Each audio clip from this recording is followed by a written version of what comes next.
আসসালামু আলাইকুম। আজকে আপনাদেরকে স্কোয়ারের এলাট্রল সম্পর্কে ধারণা দিব। এলাট্রল সিরাপটা আপনাদের বাচ্চাদেরকে কখন কখন খাওয়াবেন এবং কি প্রয়োজনে খাওয়াবেন তার মূল্য উপস্থাপনা করব।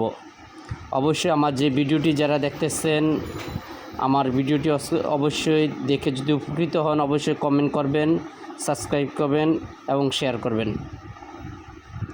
তাহলে আমরা মূল কথায় চলে আসি। এলাট্রল একটি হলো ব্র্যান্ডের নাম, আর এটির জেনেরিক নাম হলো সিট্রিজিন হাইড্রোক্লোরাইড বিপি। তো আমরা প্রথমত আসি, এটা স্কয়ার ফার্মাসিউটিক্যাল তৈরি করা। এটা বর্তমান ক্রয় মূল্য 35 টাকা, ঠিক আছে। এবং এটার বাচ্চাদের ড্রপও আছে। যেমন আপনার বাচ্চার যদি 1 বছরের নিচে হয় তাদের ক্ষেত্রে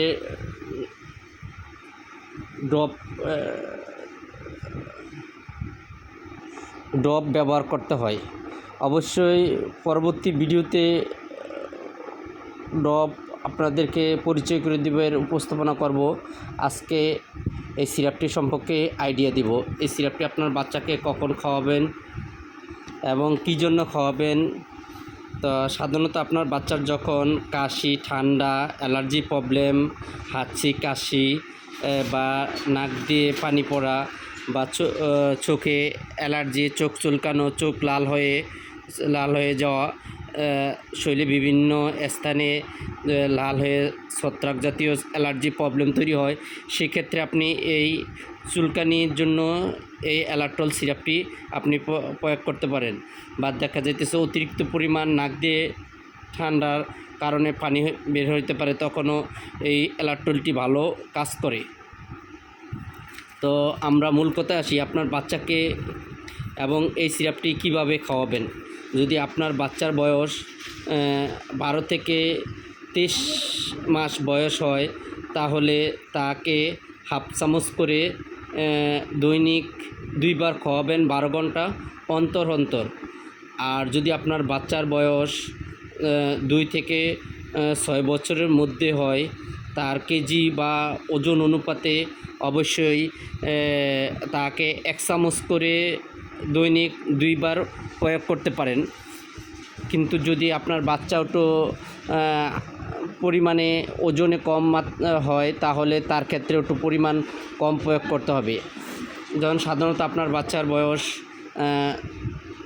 3 বছর, তাহলে তাকে 1 বছর 1 চামচ করে দৈনিক 12 ঘন্টা অন্তর অন্তর 2 বার প্রয়োগ করবেন। আর যদি আপনার বাচ্চার বয়স 6-এর কাছাকাছি হয় তাহলে তাকে দৈনিক 1 চামচ করে 2 বার খাওয়াতে পারেন। তার যদি শরীরের ওয়েট একটু বেশি হয় তাহলে তাকে পরিমাণ একটু বেশি দিতে পারেন। তাহলে তাকে 1 চামচের 1/4 চামচ করে তাহলে তাকে দৈনিক 2 বার দিতে পারেন।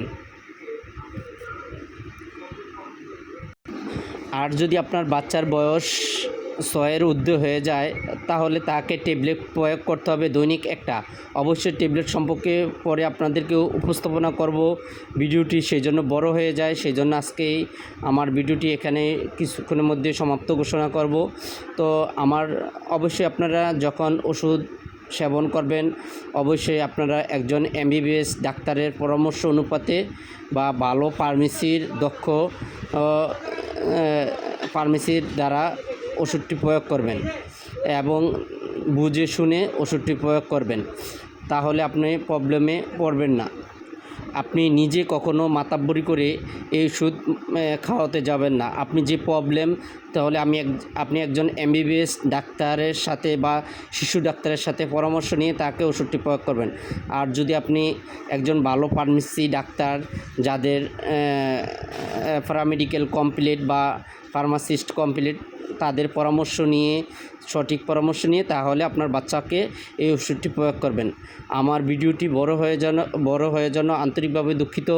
অবশ্যই আমার ভিডিওটি শুনে আপনাদের কেমন লাগলো অবশ্যই কমেন্ট এবং শেয়ার করে অবশ্যই জানাবেন। আমার এর মধ্যে ভুল ত্রুটি হলে ক্ষমার দৃষ্টিতে দেখবেন।